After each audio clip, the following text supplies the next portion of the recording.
这身材太骨感了啊！还有这大长腿，又白又直，别说是皇上，就连我这人是打爽了，可是我这心里啊，还是不踏实。娘娘，你还有什么事儿记挂在心上啊？齐城没有依仗张家的一兵一卒就当上了皇帝，他现在更没有什么可忌惮的了。我能不能封后，可就不一定了。娘娘，您先别担心呐，皇上才刚刚登基，有很多地方还用得着咱们张家。您呢，只需要耐心等待封后便可。齐胜是怎么想的，我心里确实没底。更何况我和他的关系一向不和，这也是人尽皆知的。照您这么说，奴婢也觉得不对劲了。都这么多天了，怎么还是不见皇上的踪影呢？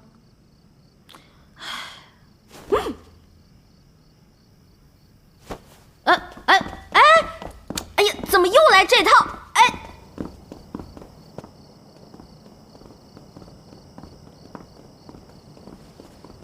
给皇上请安，给太子妃娘娘请安。没长脑子吗？这是皇后。皇后娘娘恕罪，奴婢有眼无珠。没事，这不是还没举行封后大典呢吗？心意到了就好啊。哎呦，这小可怜啊，快起来啊！来，你倒懂得怜香惜玉。哥这叫有绅士风度。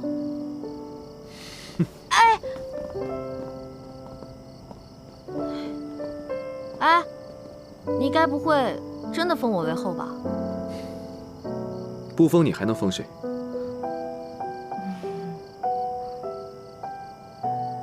他就在里面，他吃了很多苦，是朕有赋予他。你说的他，难道是僵尸？他没死。唉，可怜的赵王啊，你是没有看到他那样子，惨呐，我都看不下去了。你见过他？没有，我也是听人说的。赵王，是朕愧对于他在先。可江北一事，他也的确是过了界。这次朕没有重罚他，也是想给他留条后路。要我说啊，重不重罚不重要。现在呢，你是大仇已报，解了心头之恨就行了。正是因为赵王那个烂泥扶不上墙的样子，实在是不能再照顾应元。他要一直体弱多病，朕怕他在赵王府再待下去，不被赵王逼疯，也会心力憔悴而死。所以才会。所以你才想了个辙，把他接进了宫。你已经猜到了。你这不正在征求我意见，想要金屋藏娇吗？我理解。你想做什么呢？放心大胆的去做，我支持你。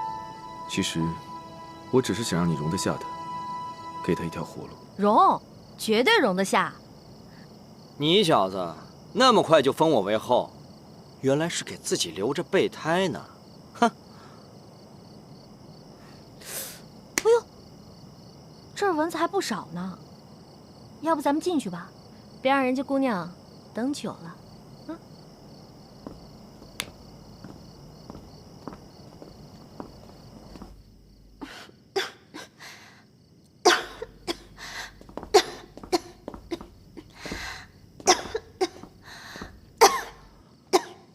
我对这柔弱的声音一向没有抵抗力，这不是逼着我犯错吗？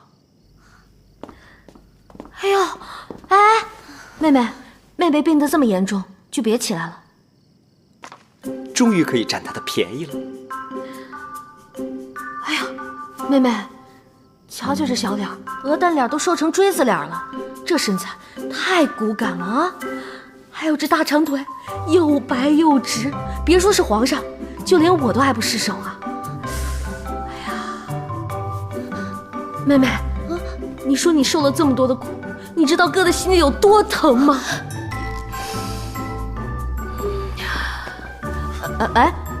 你这是做什么？我这是在心疼妹妹。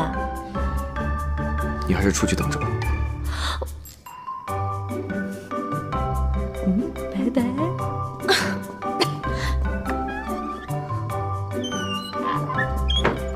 哎呀，让你不长记性，让你不长记性！绿茶婊有什么好的？绿茶婊有什么好的？有什么好的？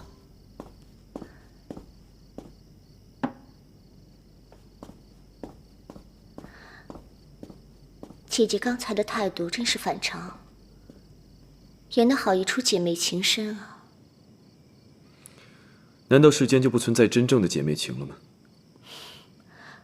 皇上误会了，妾身是觉得这段时间姐姐和从前大不相同了。刚才姐姐对臣妾太过热情，妾身一时之间还无法适应。她的确和以前不太一样了。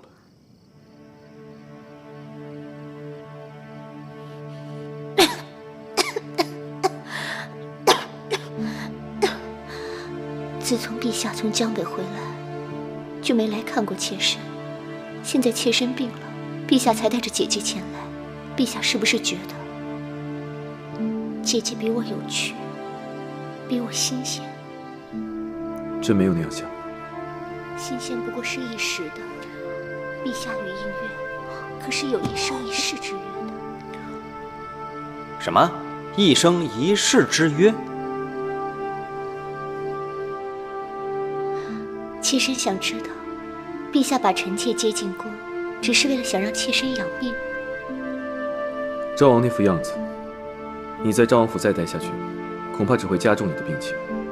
朕若不把你接进宫中，只怕你会性命难保。妾身知道，陛下是在疼妾身。朕此次来，是因为有些话不得不跟你说了。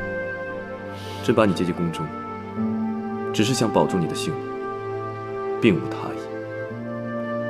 总之，是朕对不住你。这些日子，朕对你、对鹏鹏的感情，都在发生着变化。朕发现，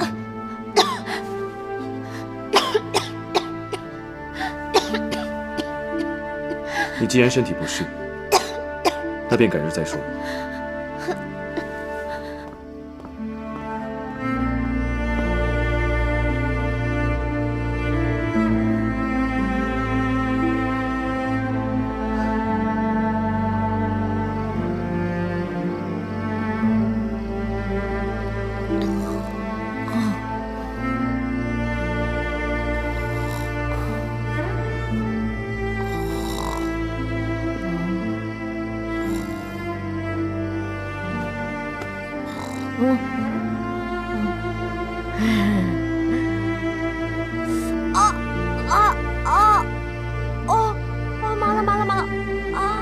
你马上就是要做皇后的人，要随时随地端庄优雅，不要像个山野村妇一样粗鲁。你们俩在里边，一个坐着，一个躺着，我哪有地儿藏，有地儿躲？你既然累了，为何不进去？我哪敢进去啊？你们两个人卿卿我我，你侬我侬。再说了，我怕自己把持不住。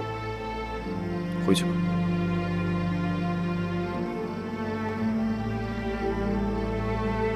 走啊！啊，麻了，麻了，麻了！麻了，麻了！对，哎，麻了！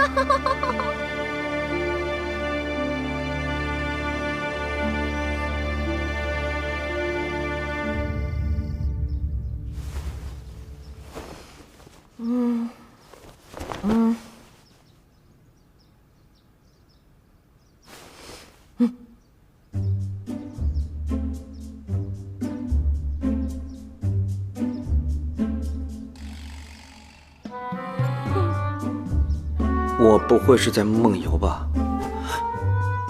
难道我是到了路边洗头店，到了三温暖？娘娘吉祥。娘娘该起床啦，这封后大典可是一辈子就一次的事儿，这可不能怠慢了呀。原来是册封大典啊！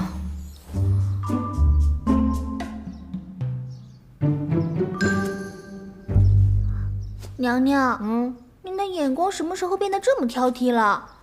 以前奴婢挑的东西，没有一样不是您可心的。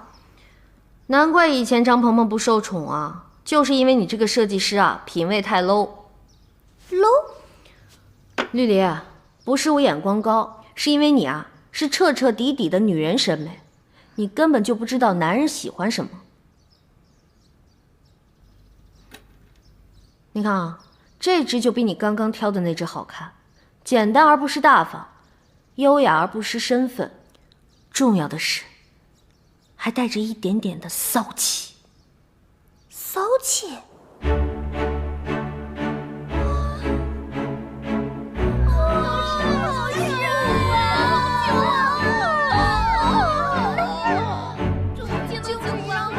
宝贝儿啊，你给我设计的这款发型简直是又长了一个头啊！你这是让我变异的节奏啊！娘娘，什么是变异的节奏啊？外面什么情况？不知道。我怎么闻到了一股浓浓的少女思春的味道？啊，九王，给娘娘请安。你怎么来了？这只最配你，优雅大方，极具韵味。九王殿下，方才我们娘娘选的也是这一只。因为这是我们男人的品味。九王，你还真是未见其人先闻其声啊！你的那些粉丝们又被你迷倒了吧？娘娘就不要拿我取笑了。此次我来是因为皇上命我负责封后大典之事，我便来看一看。刚才送来的这些东西，娘娘可还满意？满意？你的眼光我最满意了。这些山寨货简直是太 low 了。人家从来没有见过这么精美的饰品哦。不过你一个大男人怎么管起了这些杂七杂八的事情？唉，这是皇上的旨意，让我掌管宫中内务，所以我才来负责封后大典了。九王，你千万别灰心啊！娘娘，你这是……我只是要告诉你，很多事情呢都要从基层做起，打好群众基础，你也一定能成大器。三哥这是要给我难堪呐！自上次江北一事之后，看似对我没有责罚，反而给我升了官职。可是这种差事不做也罢。哼，你这算什么呀？齐胜把小迷都养到宫里来了，这不明摆着骑在我脖子上吗？我还必须任劳任怨，做牛做马。我皇后的位置做不了多久，也会被别人换掉。九王，可否借一步说话？你的那些粉丝们可能在外面听墙根啊。好。哎，走后门。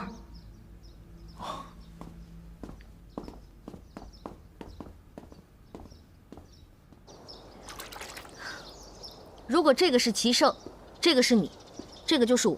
我们在江北大营的时候，你我都知道，齐胜早就有杀了你我二人的意图。不光是你，就连我对他也是恨之入骨。所以这个三角形显然是不成立的。不过今天我还要跟你说一个三角关系，这也是现在我想对你说的。刚才那个只是给你举个例子，这条是你，这条是我们张家，而这一条就是大名鼎鼎的杨家。你和杨家已经组成了两角，无非就是差我这一角，便可组成黄金三角。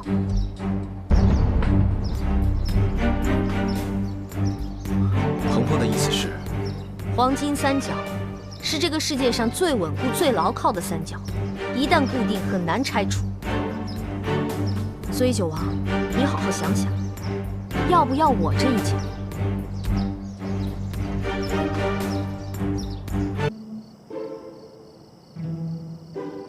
哎呀，这皇后住的地方就是不一样，这才是真正的高端大气上档次。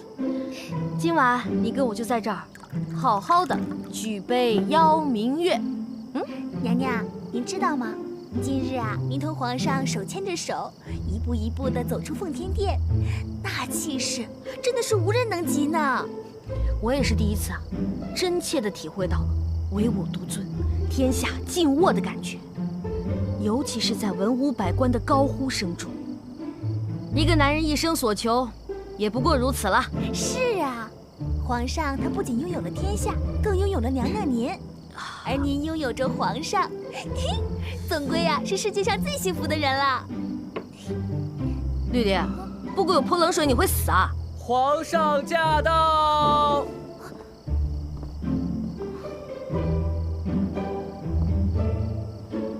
你倒是很会享受啊！是什么风把您给吹来了？今日你成了朕的皇后，朕高兴，便来了。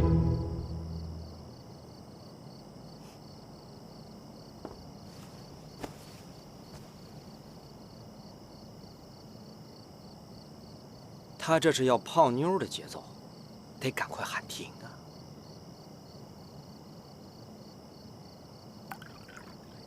皇上，实在是不好意思，今天我喝了好些的酒，这一吹风头还有些疼，怕是不能服侍皇上喝酒了。绿丽，你不用乱找借口，朕在你这坐会儿便走，只想和你说说话。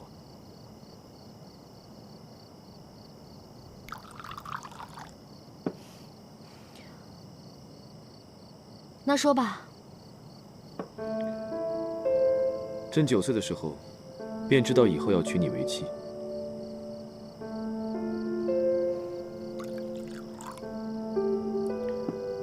很多人都觉得，是因我聪颖过人，乖巧懂事，成祖才授意先皇将我立为太子，好有朝一日登上皇位。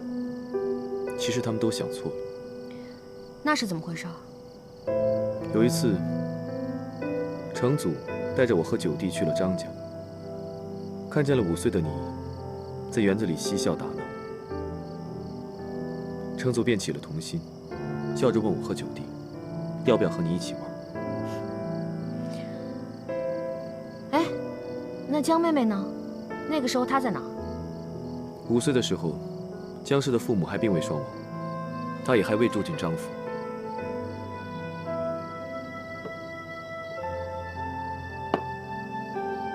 我那时贪玩，你也十分可爱动人。我在一旁看着，十分动心，便去和你一起打雪仗。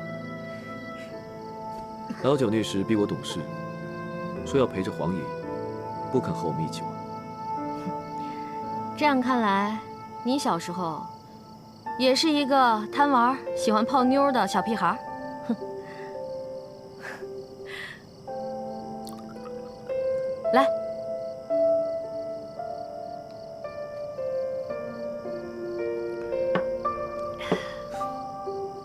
谁也没想到，从那以后，成祖便待我与其他皇孙大有不同。他说：“你是个可爱的小姑娘，谁要娶了你，便是谁的福分。”怎么又扯到我头上来了？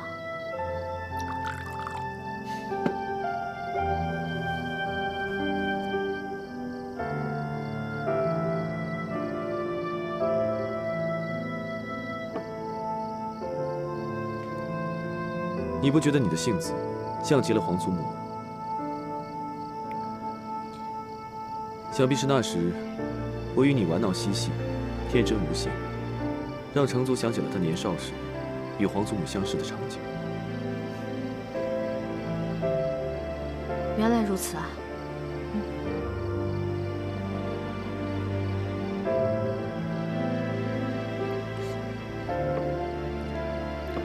都是过去的事儿了，人要学着向前看。您看，这天儿也不早了，皇上还是别喝了。你这是想轰我走是吧？没有啊，没有。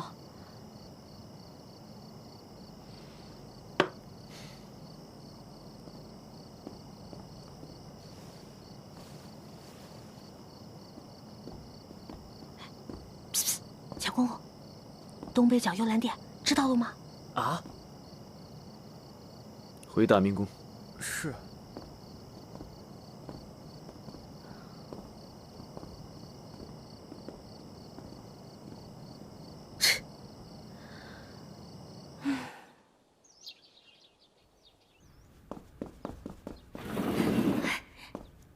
娘娘，娘娘，娘娘！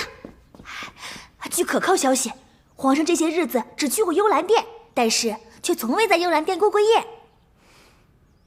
哎，我什么时候让你去打听这些乌七八糟的事儿了？是奴婢擅自做主，替娘娘监控视听，绝不能让江氏那个小婊子抢了娘娘的风头。我升了职，你也跟着升了职啊？你这叫狐假虎威，你知道吗？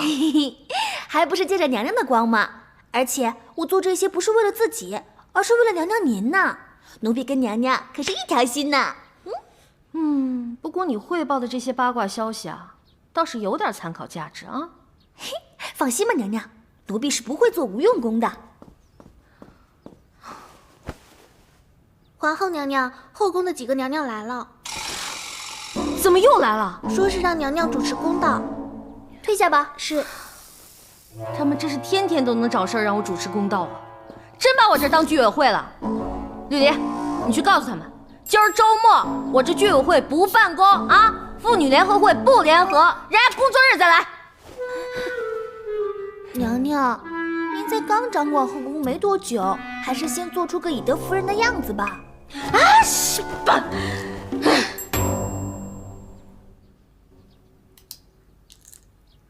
说吧，又让我为你们主持什么公道啊？求娘娘为我们做主啊！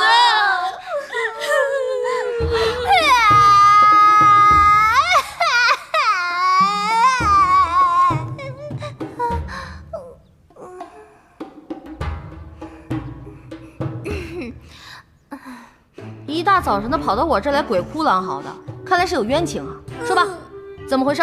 娘娘，此次来不为别的，我们实在是为您打抱不平啊！为我？是啊，娘娘，平日里你待江氏不薄，可你知道吗？刚才我和良缘良弟在御花园里散步，竟然听到江氏的婢女在讲你坏话哦。是吗？他讲什么啊？说您待人刻薄、虚情假意、品味低俗，还有，说你心狠手辣、心机叵测，还说你恃宠而骄。哎，娘娘，您可千万别说是我们说的呀！皇上已经把江氏接进了宫，住在了幽兰殿，成了假娘娘。皇上这几日除了在幽兰殿，可哪儿也没去。我们实在是为娘娘感到不公平啊！我算是听明白了，这一大早上说是跑来为我打抱不平啊，那是虚的。想让我为你们出头倒是真的吧？虽说皇上以前也几乎不来我这儿，可是他也不去别的地方啊。现在天天让那个假娘娘受独宠，我们实在是不甘心啊！不许哭！说吧说吧说吧，让我怎么为你们出头啊？你今日要是不为我们解决此事，我们就在这里哭死算了。嗨，不是说不让我哭吗？怎么你们哭起来？哼，群后人！哎，你不要再哭了，你的妆都花了啦！哪里？这里哦，这里花了，还有这边都花了。看啊，该死的宫女，明明让她给我买的是防水的胭脂和眉石，这哪里防水了？花了这边，还有这边。哎呀，你这宫女肯定是……算了，多大点事儿，花了也漂亮啊！这边啊，你刚才也花了，有防水的胭脂和眉石，可当真？我也一直想拥有一款防水的眉石和胭脂呢。你在哪儿买的？可曾用过？当然用过，特别好用。就在城里有家铺子，叫做丽人坊，我专门让我的宫女出宫帮我买的。哎，我跟你们说呀，跑题了啊！我早就想拥有一款防水的胭脂了，这样不管下雨下雪还是流眼泪，就不怕妆花了。对呀，不如改天到我宫里试一试。好啊！择日不如撞日，不如就现在吧。好啊，走。哎！说好的替我打抱不平呢？说好的绝不放弃呢？皇后娘娘，妹妹们有要事缠身，改日再来拜访姐姐。我们就先行告辞了，快走。真是一场说走就走的旅行啊！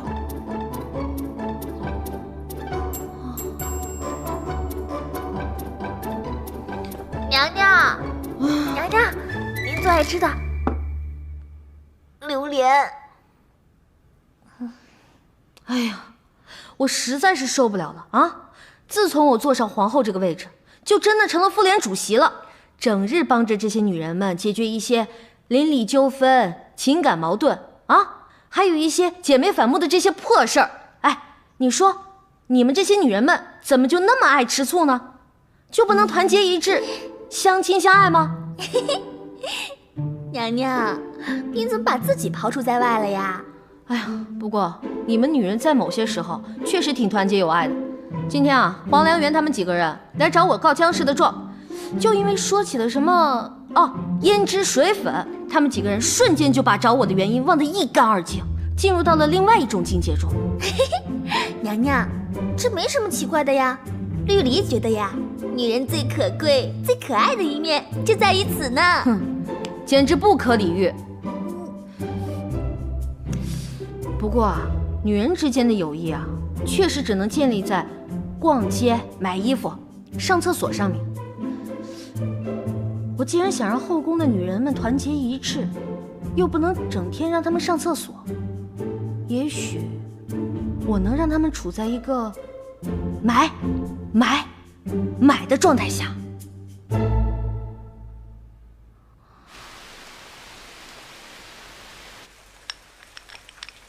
乐视，对，就是乐视商城，这是我给自己的电商起的名字。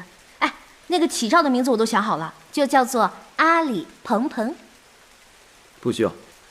我们盛东城内有东南西北4大集市，每天全国各地的货物源源不断运进城内，不需要你说的那个乐视，还有阿里鹏鹏。皇上，我实在是因为这些日子后宫里的娘娘们总来找我闹事儿，没有办法才想出这个万全之策呀。这和你说的乐视又有何关系？皇上，您还不明白吗？我做的一切都是为了皇上您啊。为了朕？您总去幽兰殿的事儿，大家都知道了，而且反应非常激烈，只是没有人敢在您面前说罢了。但是纸是包不住火的，所以我才想到这个办法，让那些后宫的娘娘们有一个精神寄托。朕要是不答应你，倒是自找麻烦了。可不是嘛，我这是在为您排忧解难，才不是为了一己私欲。有一句亘古不变的古话，让全世界的女人都能够忘记儿女情长。You need to cry, dear。直译过来就是哭吧，宝贝儿。但是今天呢是音译，就是有你的快递。不管你是生病、失恋、挂科，还是3天没洗头，只要听到这句话，所有的女人都会瞬间精神抖擞、容光焕发，整个世界充满爱。你所说的这个乐视，真有这么神奇吗？那当然了，有一句话是这样说的：别人做不好的我们做，别人做不到的我们做。我们这个乐视商城将建立一个开放闭环式的生态系统。哎，生态你懂吗？啊？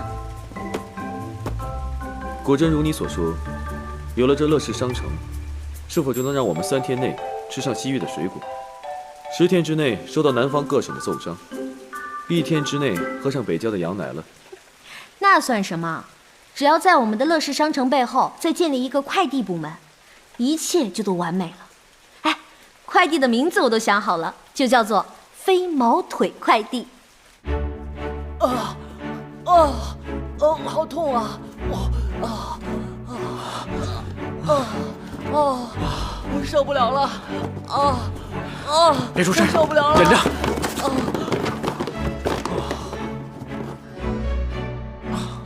疼死我了，九哥！我的手已经不是我的手了。何止是你的手啊，我的手也不是我的手了。你说皇后想起什么来了？这样写下去会把咱们给累死啊！这件事如果办起来还是挺有意义的。鹏鹏果然是个有雄才伟略的女子。唉，罢了，每个成功女人的背后都有我这种苦哈哈的男人。快写吧，不然到明天都写不完这些快递单。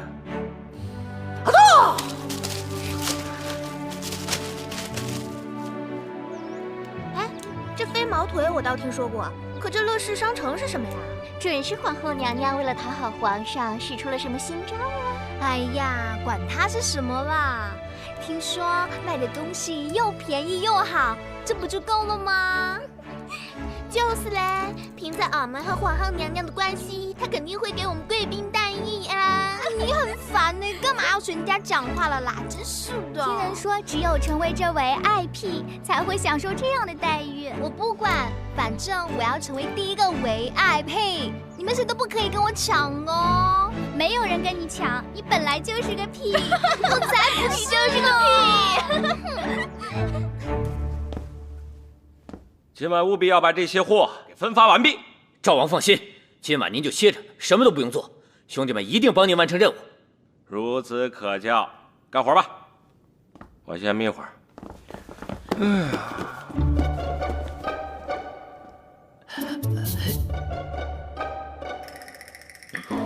干嘛呢？这么快就干完了？赵王，实在不好意思，兄弟们都是粗人，都不识字。哼，没文化呀，没文化呀，真可怕！还得本王亲自来动手。放下吧。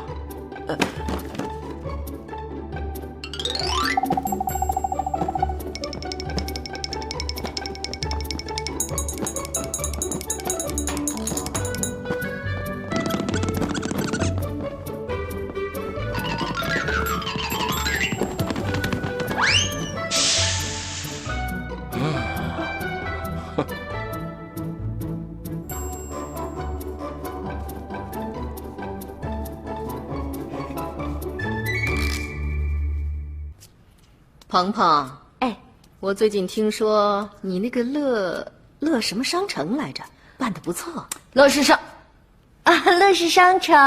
哦，对，就是乐视商城。哎呀，自从有了这个乐视商城，皇后娘娘和后宫的嫔妃之间就再也不吵架、不打架了，是吧？那是因为啊，他们有了心理寄托。鹏鹏，我今天找你来啊，是因为我想让你帮我找一个名师，张三千的《盛夏风光瓷瓶》。你那个乐视商城可有卖的？张三千，可是张大千的弟弟。张大千，哀家不曾听说过。皇祖母，这事儿就办在鹏鹏身上，您放心吧。还是鹏鹏最知道孝顺哀家。皇祖母。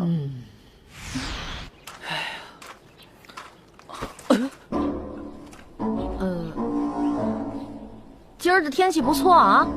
今儿的天儿实在是太热了。你就是专门倒卖艺术品的？卑职专注倒卖艺术品20年，无论是皇家专供还是民间高人的，只要您要，我就都能收来，品质绝对让您放心。我要的盛夏风光瓷瓶拿来了吗？人呢？哎，娘娘，来。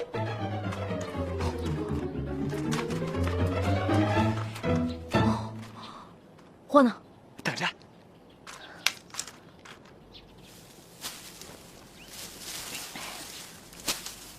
快点。娘娘，这就是您要的盛夏风光瓷瓶。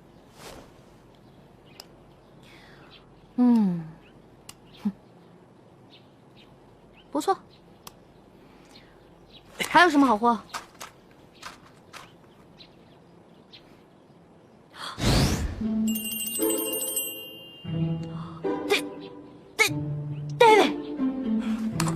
娘娘恕罪，娘娘饶命！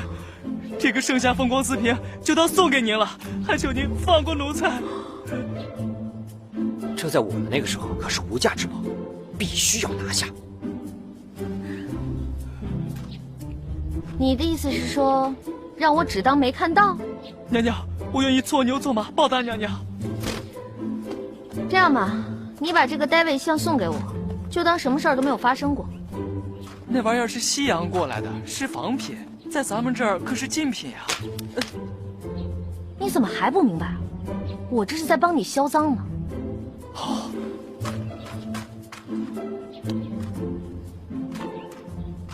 娘娘，谢娘娘大恩大德。小事儿，小事儿，我先撤了啊。哎，娘娘，您的盛夏风光瓷瓶。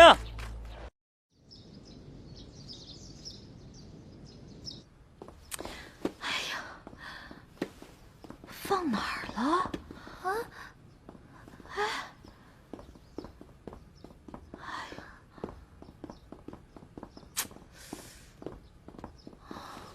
娘娘，您到底在找什么呀？您倒是和我说呀！哎呀，我跟你说实话吧，我的戴维没了。娘娘，戴维是谁啊？戴维是米开朗基罗的代表作，我刚刚从一个太监那儿买的大卫雕塑啊。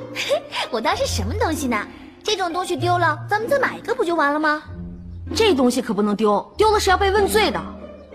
那到底是个什么物件啊？这个雕塑啊，是个带小丁丁的裸体。小丁丁为何物？就男人的那个。哎呀，那东西在西洋人眼里啊是个艺术品，可放在你们这儿就是个违禁品。要是被别人看见了，别说是私藏的罪名了，搞不好还可能被杀头。哎呀，怎么了？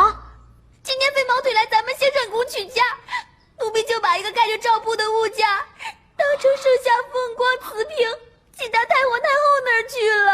啊！完了完了完了！这东西要是到了太皇太后手里，可是要出大事了！哎呀！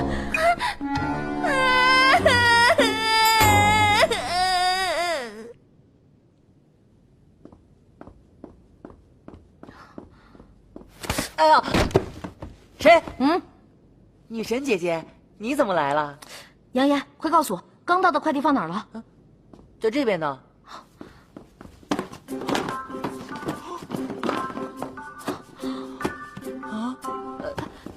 你不会黑吃黑打劫自家的产业吧？还给我！给我！别闹了！哎呀，我寄错东西了，赶快帮我找！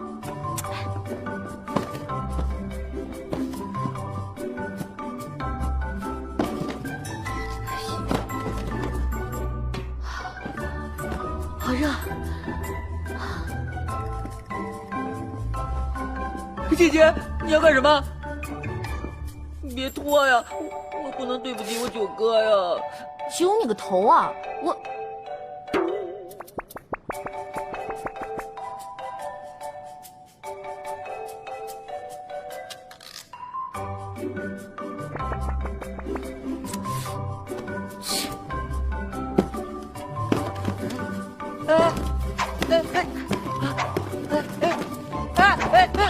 姐姐，这都弄乱了。姐姐，我打出血来了。血啊！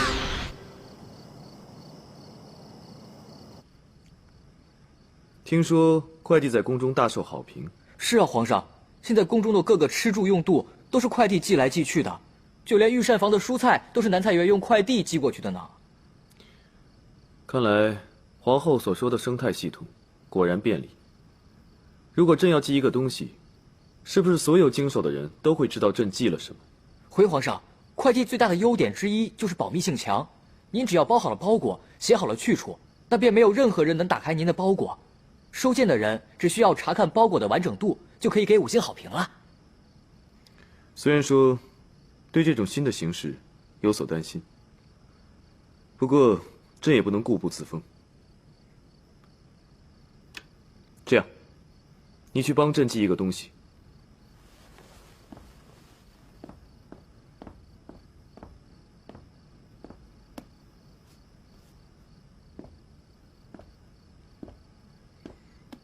送到的时候带句话：见物如见人。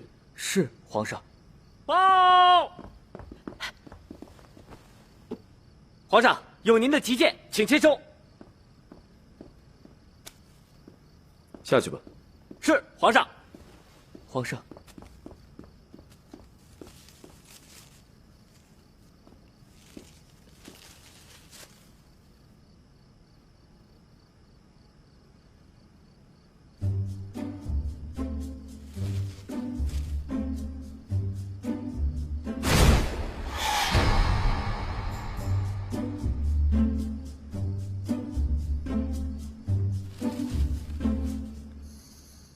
强公公，在。你过来。你给朕写“小苹果”这3个字。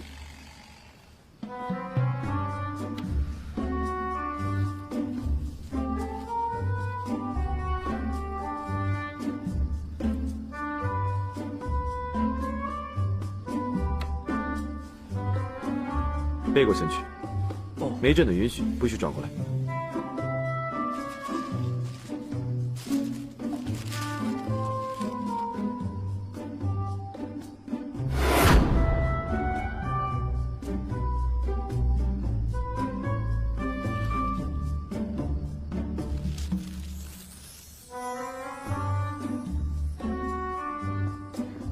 皇上，这是宁海进贡的苹果，太皇太后用快递给您送来的。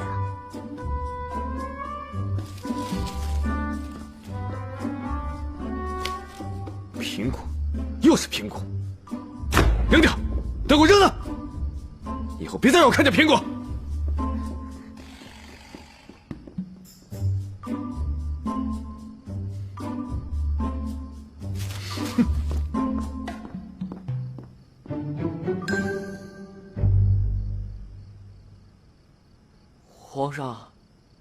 皇上，奴才能转过身了吗？皇上，哎，小苹果，皇上不吃我吃。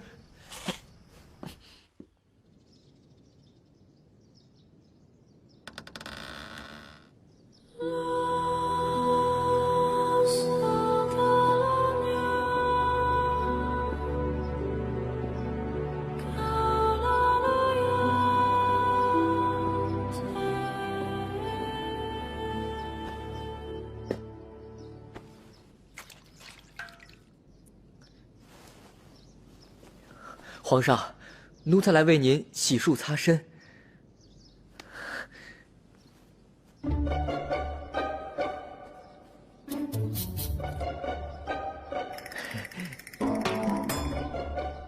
皇上，您的胸肌最近健壮了许多呀，腹肌也是。哎，人鱼线我看看。皇上，您这样下去得让多少人着迷呀？就连奴才也有点动心呢。朕自己来。相公公，你跟了我这么多年，你也该知道，朕是不喜欢伤害别人的。但是，从此时此刻起，你还是和朕保持距离为好，就3米的距离吧。皇上，奴才感觉到皇上这几日对奴才特别不满，是不是奴才做错了什么？还请皇上明示。奴才自小就跟着皇上，如果皇上心情不好，奴才也心疼啊。好了，你不要说了，错不在你，只是这样，对你对朕都好。那奴才继续为您擦身。3米。1米，2米，3米。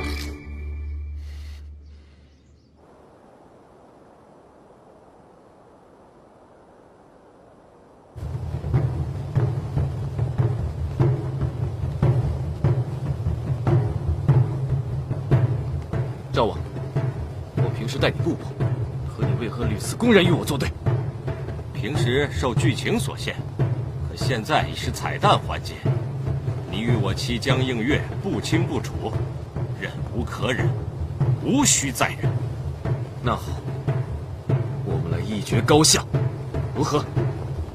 若你赢了，朕以后便不再插足。奉陪到底。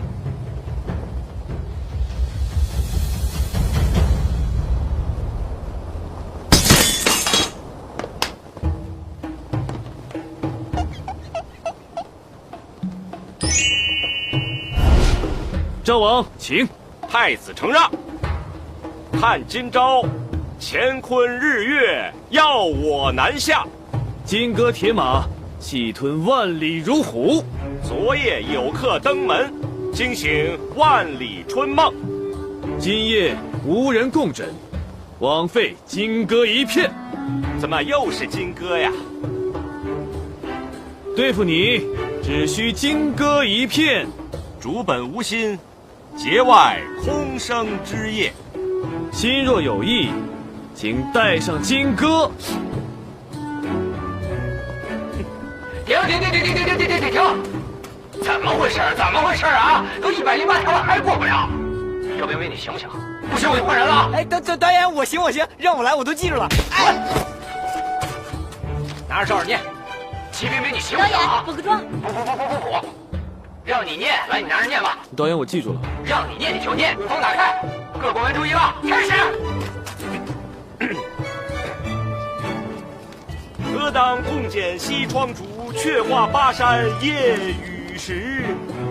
夫妻对坐到天明，只因金戈已用完。若为君子，不为五斗米折腰。如是男人，给我金戈就可以。7、8点星天外，2、3点雨山前。1、2颗金戈要，3、4点也难免。会当凌绝顶，一览众山小。只要金戈在，世界充满爱。故国神游多情，应笑我早生华发。早生华发，难免会疲软。金戈挺你。凭谁问？哀颇老爱连老也。廉颇老矣，尚能饭否？要我说，速食金戈，廉颇雄起。怎么又是金戈？又是金戈？到底什么是金戈呀？好消息，好消息！男人的福音，女人的保障，召唤国产伟哥金戈来了！金戈来了！金戈来了！重要的事情数3遍，活动前1小时服用，助你走向人生巅峰。金戈就是这么硬。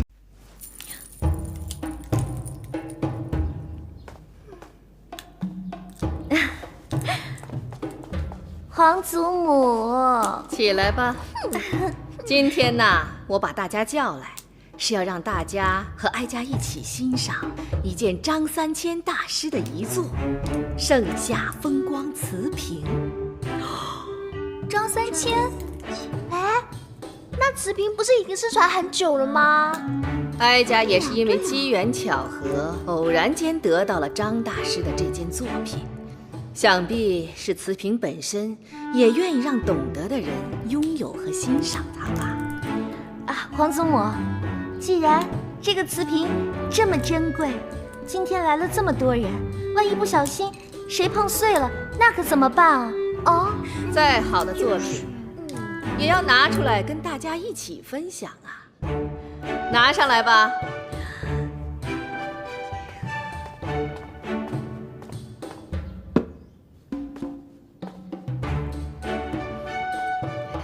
这可是哀家刚从快递那儿签收的，新鲜出炉，还热乎着呢。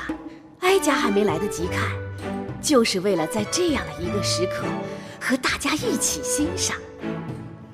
准备好了吗？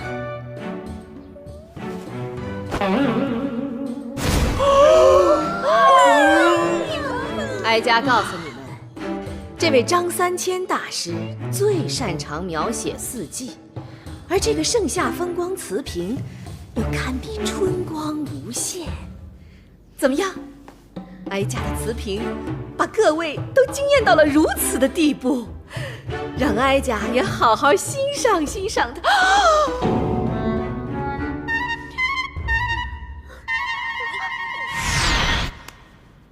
真是春光无限呐！这下出事儿了，我该怎么办呢？大胆！这不是哀家要的瓷瓶。来人呐，去查清楚究竟是怎么回事。是太皇太后，还不赶快把它拿走！是。哎呦，哎呦，那个，对不住了，齐少。皇祖母，我有话要跟你说。单独的。鹏鹏，现在就我们2个人，你可以说了。你这是干什么呀？皇祖母，请恕罪，这个有伤大雅的东西，确实是鹏鹏寄出来的。是你？怎么会是你呢？鹏鹏，哀家知道你善良，可也不能为了别人揽下如此的重罪呀。皇祖母，这个罪责必须由鹏鹏一个人来承担，因为鹏鹏万万不可说出那个人的名字，不然事情会越闹越大的。是谁如此大胆，竟然敢要挟皇后去袒护他？你告诉哀家是谁，哀家替你做主。皇祖母，你这不是让我为难吗？快说！此人正是您的乖孙儿，我的夫君，当今的圣上齐圣。圣儿，他怎么会私藏如此有伤风化的东西？这件东西出自西洋名家的大手笔，皇上托我从黑市把它买过来，没想到在寄出的时候，居然出了差错。哎呀，鹏鹏，真是委屈你了。你老实告诉我，你们要他做什么？哎呀，这真是叫人难以启齿。这东西，他说放在屋子里能调节一下情绪，而且还说这是西洋人那儿的送子观音。皇祖母，他不但用了这个招数，他还想用金戈来俘获我的心。金戈，这就是传说中对男人安全无副作用的金戈。皇上就是用那个秘密武器来和我那个啊，那这个事情就不怪你们了，你们也是为了皇家延绵子嗣啊。是啊，为了生孩子，我们也是蛮拼的。好了，关于慈嫔的事情，哀家会吩咐下去，就不让他们再查了。你们也要让哀家赶紧看到你们开花结果呀！谢谢皇祖母。皇祖母知道了，谢谢皇祖母。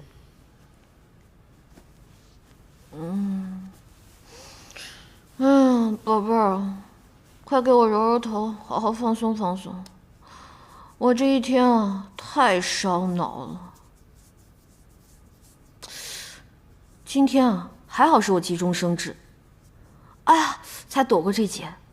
你说这皇上有时候也挺顶用的哈。哼。把东西放下，先退下吧。是。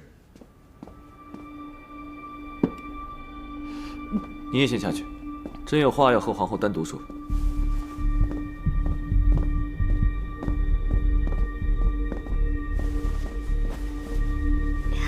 皇上，这是何物？为何皇祖母说妖物归原主，还说只有单独和你在一起时才能看？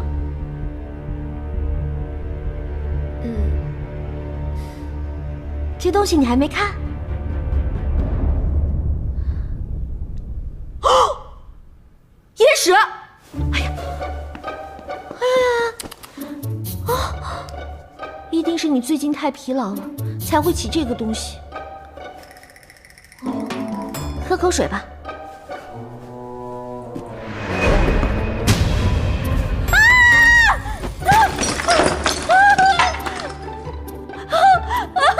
天哪！太后送我的送子观音啊！圣母玛利亚大慈大悲，圣母玛利亚饶命啊！罢了罢了。欧巴，我都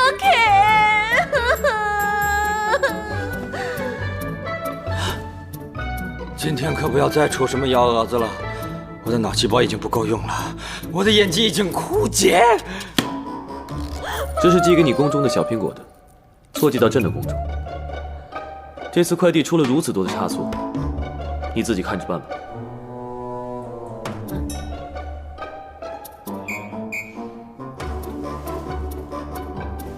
欧巴，你好辛苦，我来给你按摩好不好？再给你唱首歌，你是我的小呀小苹果。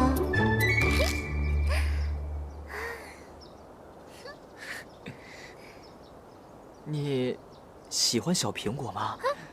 你挤我干嘛？我问你，你喜不喜欢小苹果？不喜欢，我喜欢吃梨。我不是说水果里的苹果，我是说诗里的小苹果。管它湿的干的，是苹果我就不喜欢。嘿，我偷偷告诉你，有一天我偷吃了娘娘的榴莲，嘿，我才发现原来这世界上最好吃的水果是榴莲。我也偷偷告诉你，有一天我也偷吃了皇上的榴莲，我都吃吐了。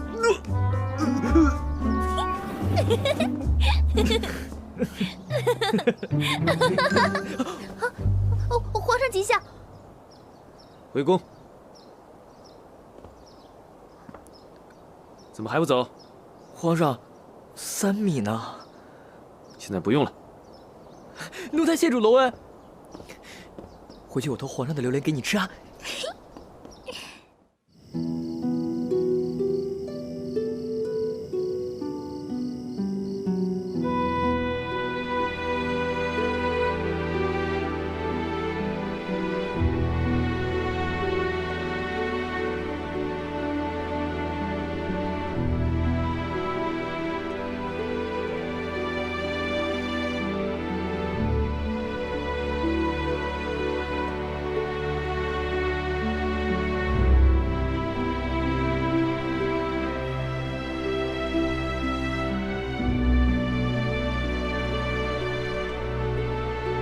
皇上驾到！你让皇上等我一下，我很快就回来。哎，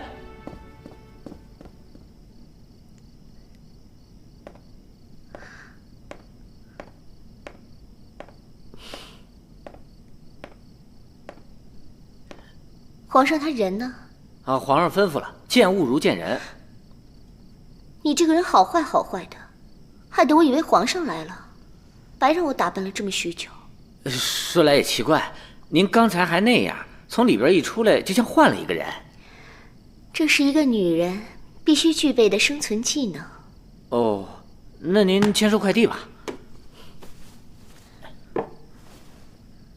你给我打开。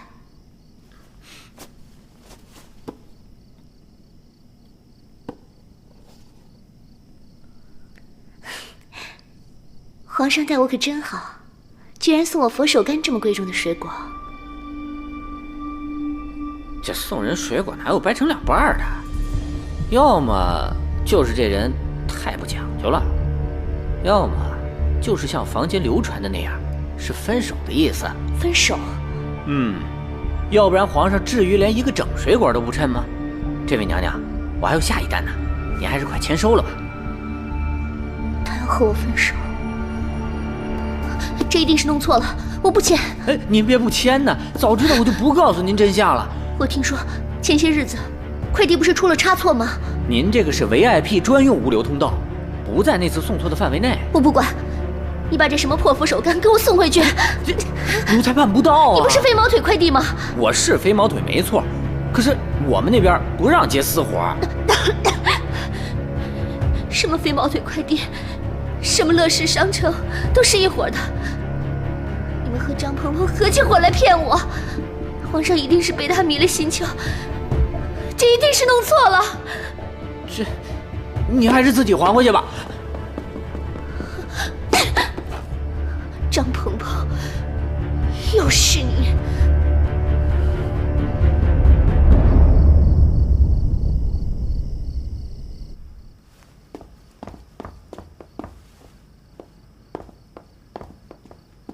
收拾的怎么样了？给太皇太后请安。起来吧。你们2个是他们最信任的人，而哀家又是他们的长辈，他们努力了这么长时间都没有结果，咱们可得帮他们一把。嘿，太皇太后，您对我们家皇后娘娘可真好。记住啊，一定要温馨、浪漫、甜蜜。把蜡烛都点上，把花也都插起来吧。我来。太皇太后，您怎么知道我们家皇后娘娘会喜欢这些啊？哀家可不知道，不过哀家知道，成祖当年对哀家用了这招，哀家很是受用。那希望我们家皇后娘娘也能喜欢。你们快把这儿收拾好哦，哀家还要去看看衣服准备的怎么样了。这太皇太后又使什么幺蛾子？我脱了啊！哎，不说话我可脱了啊！哎，你们啊，皇祖母，鹏鹏，他们都伺候你把衣服换好了吗？那你裹着个破袍子干嘛呢？快脱了。你确定要看？嗯。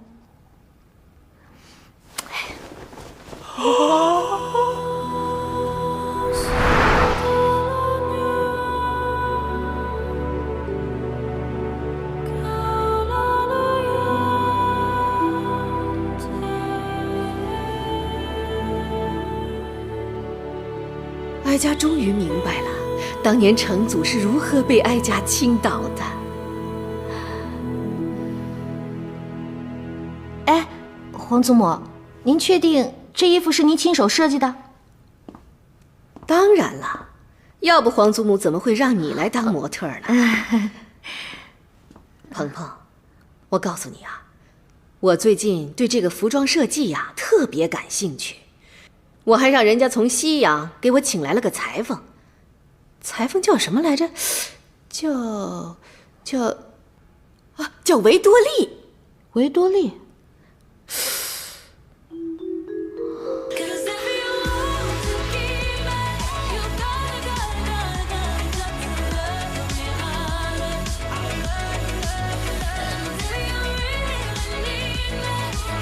鹏鹏，鹏鹏，哎，你干嘛呢？没什么。哎，皇祖母，我想起来了，您说的那个人是不是叫 Victoria？ 对，就是这名字。哎，怎么说来着 ？Victoria。魏托伊呀，对。鹏鹏，这男人呐都是犟驴子，一定要顺着毛捋，跟男人较劲儿，最后吃亏的可是我们女人。哎，皇祖母，咱刚刚聊那个 Victoria 聊得正高兴呢，怎么又说起这个话题了？那是因为呀，皇祖母有样东西要给你。啊？跟我来。鹏鹏，自从你跟哀家说皇帝在服用此药，哀家就让人糟了大量这个碎碎念我还是先撤吧。哎呀，哎呀，哎呀，哎呀，皇帝虽然年轻，可是政务繁身，压力也是极大的，难免呀。总之，你跟他说呀，要多少皇祖母这儿有多少。哎，鹏鹏，鹏鹏，哎，人呢？禀报太皇太后，我看见皇后娘娘捂着肚子跑出去了，好像身体不适。算了，把这个给她送到宫里去吧。是，太皇太后。等一下，你一定要嘱咐皇后娘娘，让她告诉皇上，要提前半个时辰服用。明白了，太皇太后。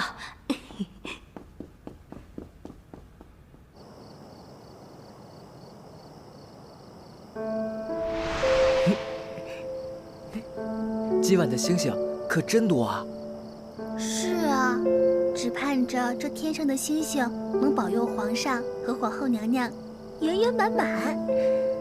你说这天上的星星，哪个是你，哪个是我呀？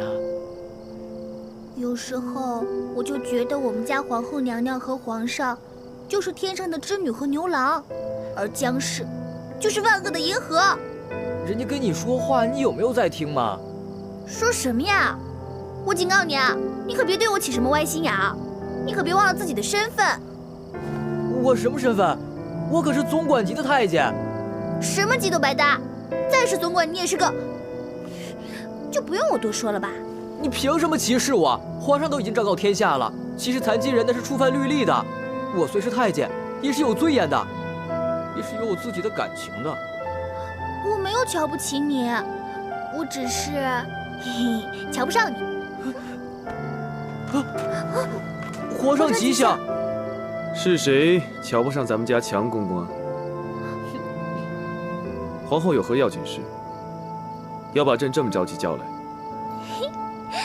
皇上，您去了便知。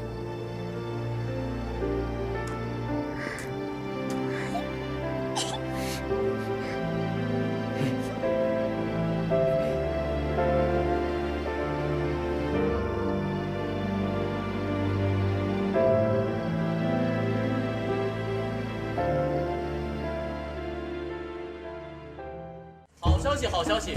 男人的福音，女人的保障，国产伟哥金哥来了，金哥来了，金！首款国产伟哥，首款。好消息，好消息！男人的福音，女人的保障，首款伟哥，首款国产伟哥。好消息，好消息！男人的福音，女人的保障，首款国产伟哥，金哥来了，金哥来了，金哥来了！重要的事情说3遍，活动前1小时服用。是活动前1小时服用。祝你走向人生巅峰，金哥就这么一起。